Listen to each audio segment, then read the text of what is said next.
Hello friends. स्वागत करता हूं मैं आपको अपने इस यूट्यूब चैनल पे। दोस्तों, आज हम लोग का टॉपिक है विद्युत धारा के चुंबकीय प्रभाव। ठीक है, ये फिजिक्स का चैप्टर है, अध्याय 13 है, एनसीईआरटी का है। ठीक है, तो चलिए हम लोग देखते हैं। देखिए दोस्तों, चुंबक वह पदार्थ है जो लौह तथा लौह युक्त चीज़ों को अपनी ओर आकर्षित करता है। ठीक है दोस्तों, चुंबक जो होता है किसी भी लौह युक्त पदार्थ हो या लोहा हो, उसको अपनी ओर खींचता है, अपनी ओर आकर्षित करता है। चुंबक के जो गुण होते हैं दोस्तों, पहला गुण यह है कि प्रत्येक चुंबक के दो ध्रुव होते हैं। यानी कि ये जो चुंबक देख रहे हैं आप, ठीक है, इसके दो ध्रुव हैं, एक उत्तरी ध्रुव तथा एक दक्षिणी ध्रुव। ये हमारा साउथ दक्षिण ध्रुव है और ये नॉर्थ उत्तरी ध्रुव है। देखिए, सामान्य ध्रुव एक दूसरे को प्रतिकर्षित करते हैं। यानी कि जैसे ये एक चुंबक है और ये एक चुंबक है, अगर इन दोनों को सटाया जाए आपस में तो ये कभी नहीं सटेंगे। क्यों? क्योंकि इन दोनों के ध्रुव जो है समान है, एक समान है। अब देखिए, असमान ध्रुव एक दूसरे को आकर्षित करते हैं। ठीक है, यानी कि इसी चुंबक का ये वाला हिस्सा और ये वाला हिस्सा, इसको ऐसे सटाया जाए तो ये दोनों एक दूसरे को आकर्षित कर सकते हैं। ठीक है, इसका अगला गुण है स्वतंत्र रूप से लटकी हुई चुंबक लगभग उत्तर दक्षिण दिशा में रुकती है, उत्तरी ध्रुव उत्तर दिशा की ओर संकेत करते हुए। ठीक है, देखिए दोस्तों, अगर कोई चुंबक को हम स्वतंत्र रूप से किसी धागे से या बांध करके लटकाते हैं तो हमेशा उत्तर और दक्षिण दिशा की ओर संकेत करता है। सपोज करें कि ये एक चुंबक है, ठीक है, ये चुंबक मान लेते हैं और इसको हमने इस धागे से बांध करके लटका दिया, तो दोस्तों इसका ये वाला जो हिस्सा है नॉर्थ हो जाएगा और ये वाला हिस्सा जो है साउथ बनाएगा। क्यों? क्योंकि चुंबक जो है ये हमेशा उत्तरी और दक्षिणी दिशा की ओर संकेत करते हैं। ठीक है, बात करते हैं अब चुंबकीय क्षेत्र के बारे में। तो देखिए, चुंबक के चारों ओर का वह क्षेत्र जिसमें चुंबक के बल का संसूचन किया जाता है। ठीक है, चुंबक के बल का संसूचन किया जाए, अनुभव किया जाए, उसे हम चुंबकीय क्षेत्र कहते हैं। इसका मात्रक जो है दोस्तों, SI मात्रक टेस्ला होता है। ये एग्जाम में भी आता है कि चुंबक के का SI मात्रक क्या है, तो टेस्ला होता है। चुंबकीय क्षेत्र का SI मात्रक टेस्ला। चुंबकीय क्षेत्र में परिमाण व राशि दोनों होते हैं। चुंबकीय क्षेत्र को दिक् सूचक की सहायता से समझाया जा सकता है। ठीक है, देखिए, दिक् सूचक की सुई स्वतंत्र लटकी हुई एक छड़ चुंबकीय होती है। चुंबकीय क्षेत्र रेखाओं के अब गुण के बारे में बात करते हैं। तो चुंबकीय क्षेत्र रेखाएं उत्तरी ध्रुव से प्रकट होती है तथा दक्षिणी ध्रुव पर विलीन हो जाती है। जैसे यहाँ से आप देख सकते हैं, ये हमारा उत्तरी ध्रुव है और यहाँ से होते होते ये दक्षिण ध्रुव पे समाप्त हो जाती है। ठीक है, चुंबकीय क्षेत्र रेखाएं जो होती है एक बंद वक्र होती है। ठीक है, प्रबल चुंबकीय क्षेत्र में रेखाएं अपेक्षाकृत अधिक निकट होती है, ज़्यादा नज़दीक होता है। दो रेखाएं कहीं भी एक दूसरे को प्रतिच्छेद नहीं करती, क्योंकि यदि वे प्रतिच्छेद करती है तो इसका अर्थ यह है कि एक बिंदु पर दो दिशाएं जो संभव नहीं है। ठीक है, एक चुंबकीय जो है कभी एक दूसरे को प्रतिच्छेद नहीं करेगा। चुंबकीय क्षेत्र की प्रबलता को क्षेत्र रेखाओं की निकटता की कोटि द्वारा दर्शाया जाता है। किसके द्वारा? कोटि के द्वारा दर्शाया जाता है। अब देखिए दोस्तों, यहाँ पे छड़ चुंबक का चुंबकीय क्षेत्र क्या है। तो देखिए, ये हमारा जो है एक चुंबक है, ये वाला। ठीक है, और इसकी जो ये लाइन आप देख रहे हैं इस टाइप से, ये इसका चुंबकीय क्षेत्र है। अर्थात इधर से ये भी चुंबकीय क्षेत्र है और ये भी इसका चुंबकीय क्षेत्र है। ठीक है, ये सब इसका चुंबकीय क्षेत्र ही है। कहने का अर्थ यह हुआ कि दोस्तों, अगर इसके संपर्क में कोई अगर कील आता है, लौह युक्त पदार्थ आता है, तो इसको यह अपनी तरफ आकर्षित कर सकता है, खींच सकता है, जिसे हम चुंबकीय क्षेत्र कहते हैं। ठीक है, देखिए, हैस क्रिश्चियन अस्टर्ड वह पहला व्यक्ति था जिसने पता लगाया था कि विद्युत धारा चुंबकीय क्षेत्र उत्पन्न करती है। यानी कि चुंबक क्षेत्र उत्पन्न होने का कारण क्या है, उसमें विद्युत धारा यानी कि विद्युत का प्रवाह। बात करते हैं हम दक्षिणा यानी कि दायां हस्त अंगूठा का नियम। यहाँ पे आप देख सकते हैं ये हम अंगूठा है, ठीक है। तो देखिए, कल्पना कीजिए कि आप अपने दाहिने हाथ में विद्युत धारावाही चालक को इस प्रकार पकड़े हुए हैं कि आपका अंगूठा विद्युत धारा की ओर संकेत करता है, तो आपकी अंगुली चालक के चारों ओर चुंबकीय क्षेत्र की दिशा बताता है। था दोस्तों, कहने का अर्थ ये हुआ कि ये जो दायां हाथ है इसमें ये वाला जो है ये हमारा एक धारावाही पदार्थ है, और इसमें ये जो अंगूठा की तरफ जो दिखा रहा है ये हमारे इधर विद्युत धारा के प्रवाह को दिखाता है, और ये जो बाकी के चारों अंगुलियां दिखाई दे रहे हैं ये हमारा चुंबकीय क्षेत्र को इंगित करता है, ठीक है। देखिए, सीधे चालक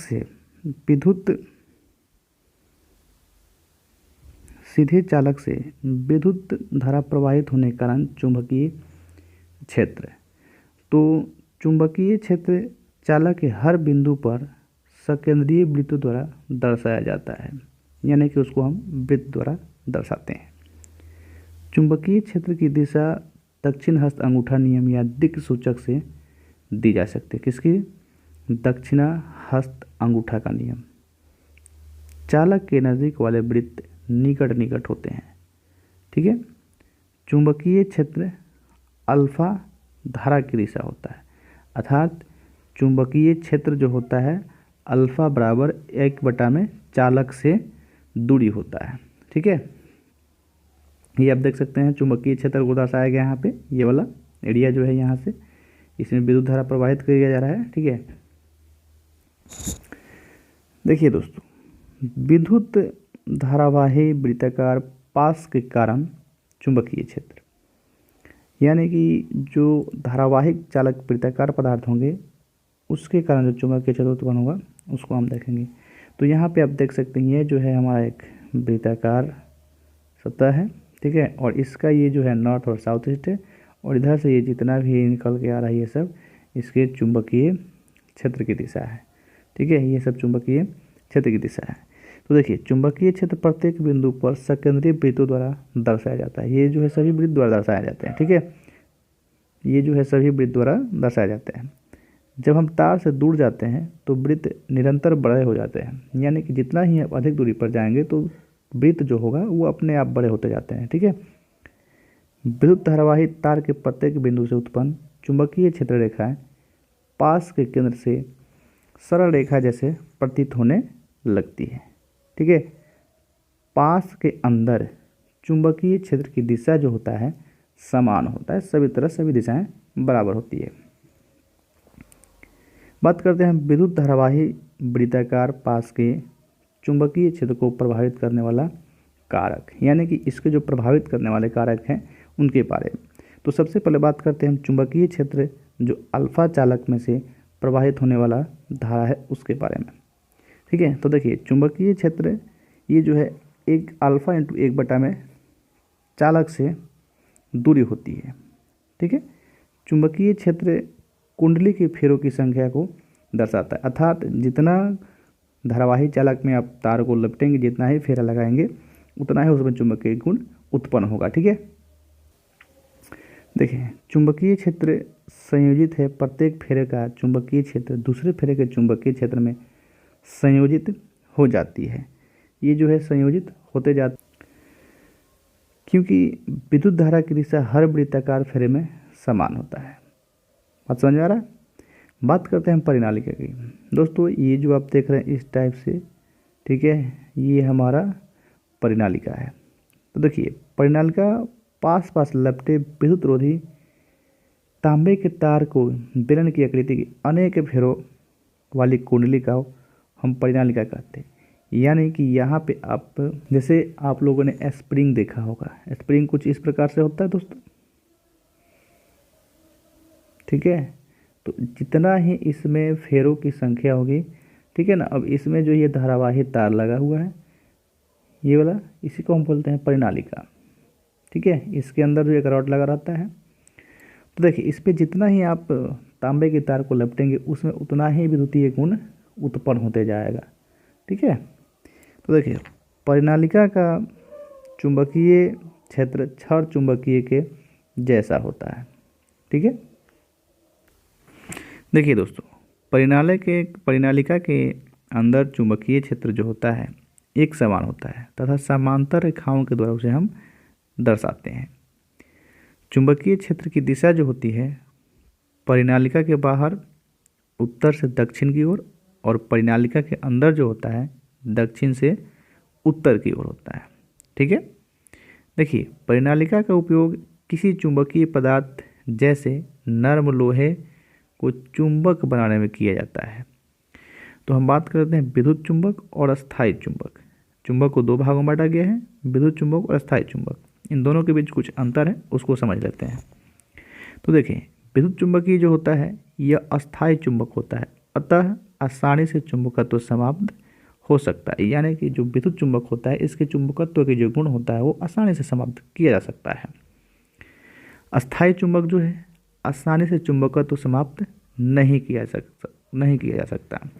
अस्थायी चुंबक का दोस्तों हम लोग उसके चुंबकीय गुण को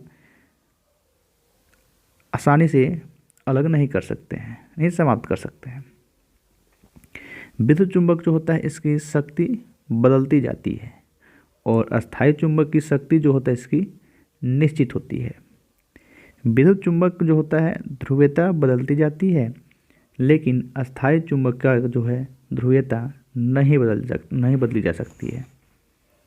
विद्युत चुंबक प्रायः अधिक शक्तिशाली होते हैं और अस्थायी चुंबक जो होते हैं यह कमज़ोर होते हैं। ठीक है, बात करते हैं हम चुंबकीय क्षेत्र में किसी विद्युत धारावाही चालक पर लगने वाला जो बल है उसके बारे में। ठीक है, देखिए आंद्रे मेरी एम्पियर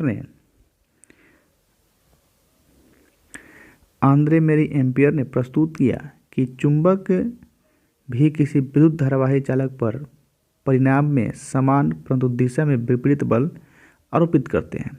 यानी कि दिशा जो होता है उसका समान होता है, लेकिन जो बल लगता है उसका विपरीत दिशा में लगता है, उल्टा दिशा में लगता है। चालक में विस्थापन उस समय अधिकतम होता है जब विद्युत धारा की दिशा चुंबकीय क्षेत्र की दिशा के लंबवत होती है। अर्थात दोस्तों जब विद्युत धारा की दिशा चुंबकीय क्षेत्र की दिशा के लंबवत हो जाएगा तो चालक में विस्थापन का जो मान हो जाएगा अधिकतम होता है। ठीक है, देखिए विद्युत धारा की दिशा बदलने पर बल की दिशा भी बदल जाती है। ठीक है, देखिए फ्लेमिंग का बायां हस्त का नियम। दोस्तों आप लोग इसे आसानी से समझेंगे और नोट्स बनाते समय कोई भी गलती ना करें। ठीक है, देखिए ये जो है क्वेश्चन एग्जाम में आपको आते हैं कि फ्लेमिंग के बाएं हाथ का नियम क्या है उसे लिखें। ठीक है, तो फ्लेमिंग का बाएं हाथ का जो नियम होता है अपने हाथ की तर्जनी मध्यमा तथा अंगूठे को इस प्रकार फैलाएं कि ये तीनों एक दूसरे के परस्पर लंबवत हो जाए। यदि तर्जनी चुंबक क्षेत्र की दिशा और माध्यम चालक में प्रवाहित धारा की दिशा की ओर संकेत करती है तो अंगूठे दोस्तों चालक की गति या बल की दिशा की ओर संकेत करेगा। तो दोस्तों ये आप देख सकते हैं, ये जो है फ्लेमिंग का वाम हस्त नियम। ठीक है, ये जो आपका अंगूठा है ये मध्यमा है और ये तर्जनी अंगुली है। ठीक है, तो इसमें जो दोस्तों क्या है कि ये जो आप देख रहे हैं ये हमारा अंगूठा जो है ये आपका बल की दिशा को बताता है। ठीक है, ये बल की दिशा को इंगित करता है और ये जो चुंबकीय क्षेत्र की दिशा को बताता है ये वाला ऊपर वाला माध्यमा अंगूठा। ठीक है, और ये जो तर्जनी अंगुली है दोस्तों ये जो है विद्युत की धारा की दिशा को इंगित करता है। ठीक है, अब देखिए बात करते हैं हम मानव शरीर के हृदय व मस्तिष्क में महत्वपूर्ण चुंबकीय क्षेत्र होता है। यानी दोस्तों मनुष्य के शरीर के हृदय और मस्तिष्क में जो होता है एक महत्वपूर्ण चुंबकीय क्षेत्र होता है।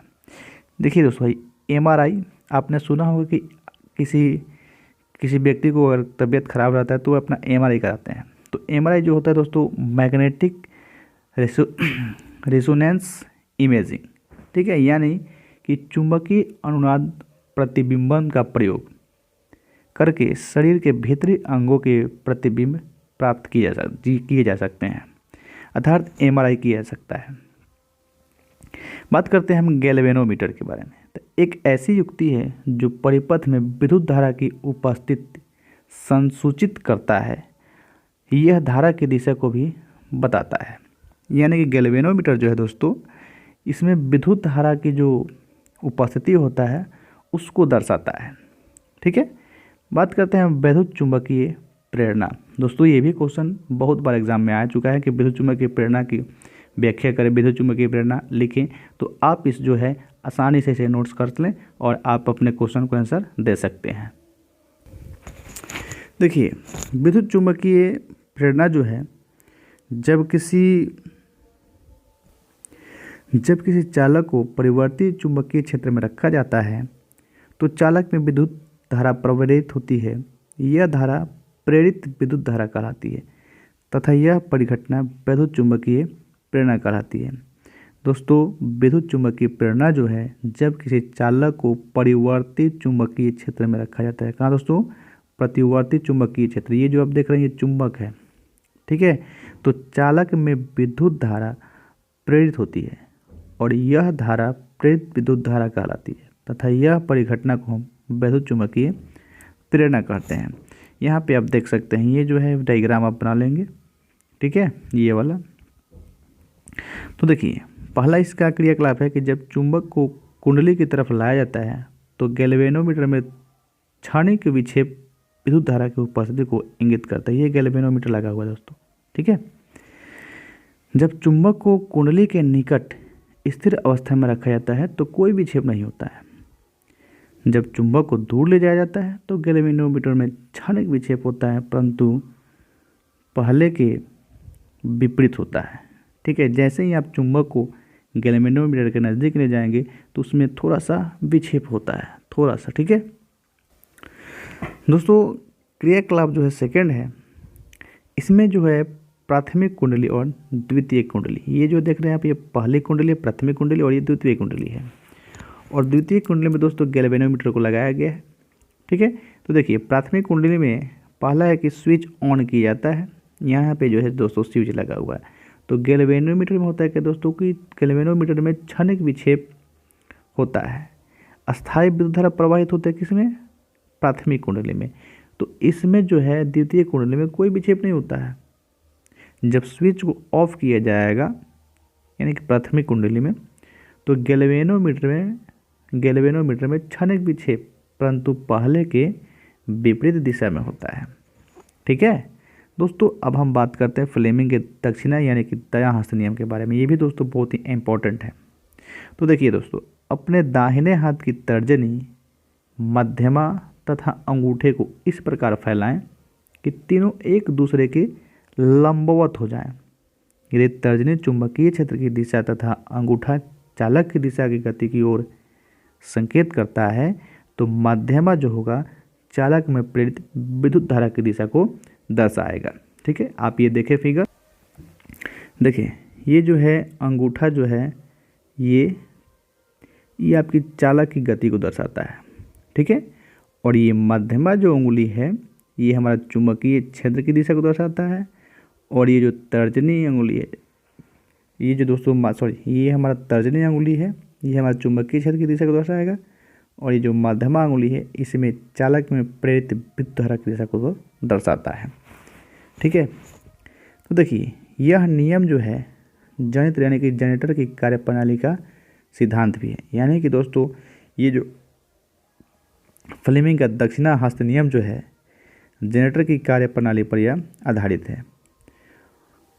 प्रेरित विद्युत धारा की दिशा ज्ञात करने के यह काम में भी आता है।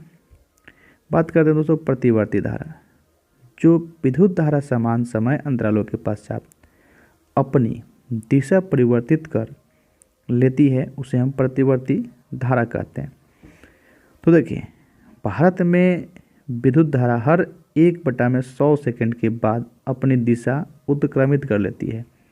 अर्थात दोस्तों कहने का मतलब यह अर्थ होगा कि 0.001 सेकंड में अपनी दिशा को बदल लेती है। ठीक है, यानी कि समय अंतराल जो इसका है 1/100 प्लस 1/100 यानी कि 1/50 सेकंड है। ठीक है, यानी कि हाफ सेकंड में अपनी दिशा को या कम।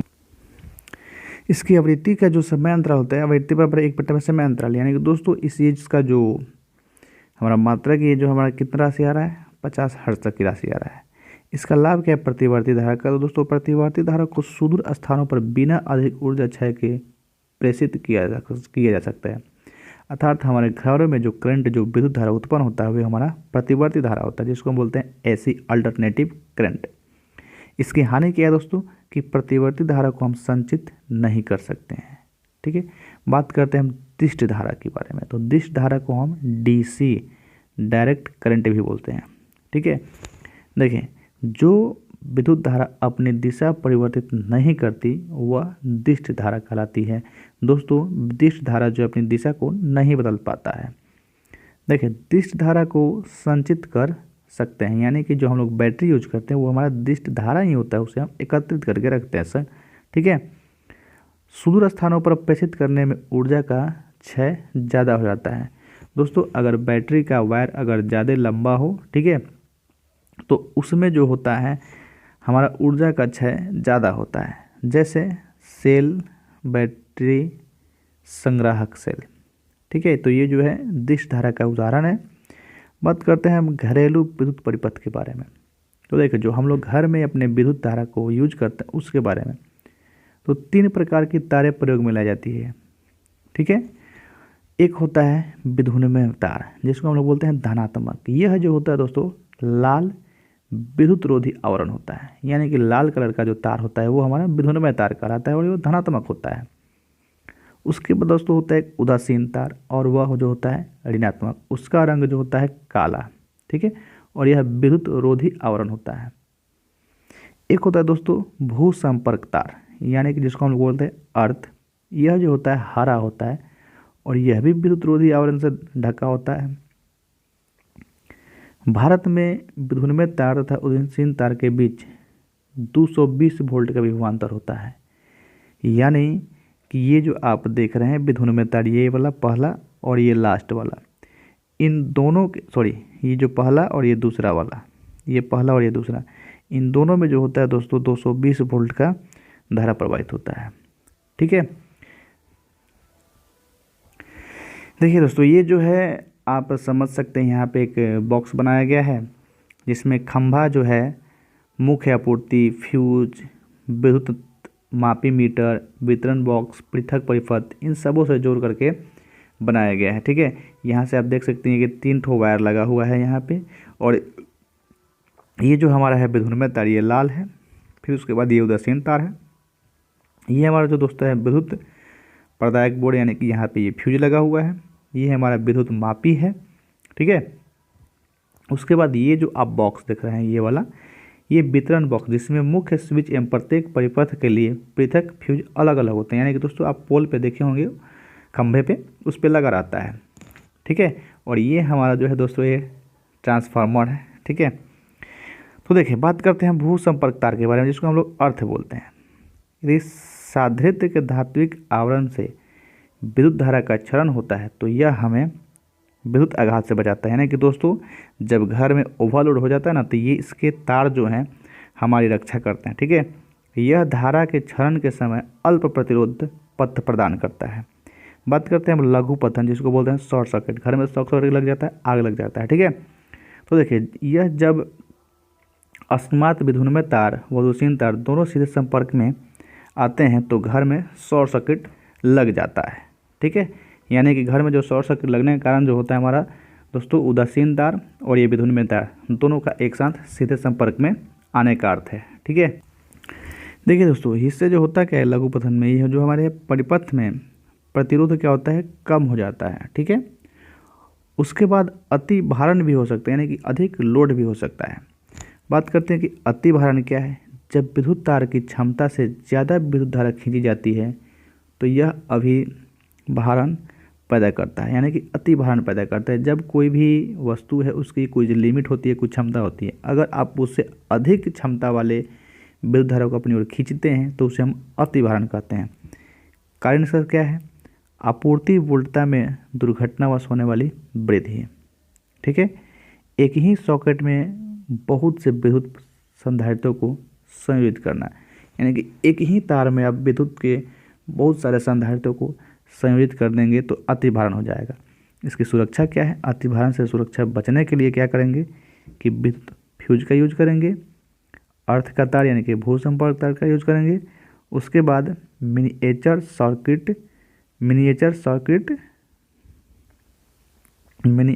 Circuit bracket. ठीक है, मिनिएचर सर्किट ब्रेकेट का हम लोग यूज करेंगे, जिसको बोलते हैं MBC। ठीक है, MBC इसको बोलते हैं, मिनिएचर सर्किट ब्रेकेट। तो दोस्तों ये वीडियो आपको अच्छा लगा तो हमारे चैनल को सब्सक्राइब कर लें, अपने दोस्तों के साथ शेयर करें और कमेंट करें आपको वीडियो कैसा लगा है। ठीक है, मिलते हैं हम लोग नेक्स्ट अगले वीडियो में, तब तक के लिए जय हिंद।